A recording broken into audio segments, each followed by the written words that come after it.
আমরা যেটা বললেন যে প্রধান অংশ হিসেবে আসলে বিকেলটা হচ্ছে, তো আসলে আমরা যেটা দেখি যে সিরিজে নতুন কমিটি এসেছিল এবং তাদের কিন্তু সময় খুব কম ছিল, আসলে কি সরকারের পক্ষ থেকে কোনো চাপ ছিল বা তাদের কোনো দেওয়া হয়েছিল কিনা যে আপনাদের বিলটা করতেই হবে, জরুরি ছিল কিনা কারণ ছোটোর জন্য, যেহেতু সময়টা কম ছিল কিছুটাতে এবং দেশে কিছু অবচলা ছিল মানে সময়টা কম থাকার কারণে, তো এটাকে আসলে সরকারের উপর থেকে কোনো চাপ বা তাদের বলে দিয়েছিল কিনা করতেই হবে, জরুরি ছিল কিনা আসলে? না, আমরা সব কিছুরই ধারাবাহিকতা রক্ষা করতে চেয়েছি। তবে সময় কম থাকা ছাড়াও আর অনেকগুলো চ্যালেঞ্জ ছিল। আপনারা জানেন যে বিসিবিতে বোর্ডে অনেক বড় পরিবর্তন এসেছে।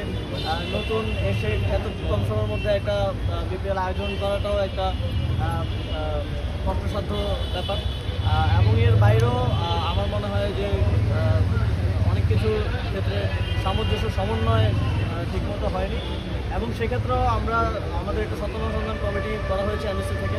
আমরা সেই বিষয়গুলো খতিয়ে দেখবো যে কোথায় কোথায় এরর ছিল, এবং will try to fix it. কারণ যদি অবহেলা থাকে আমরা সেটাকেও অ্যাডজাস্ট করবো।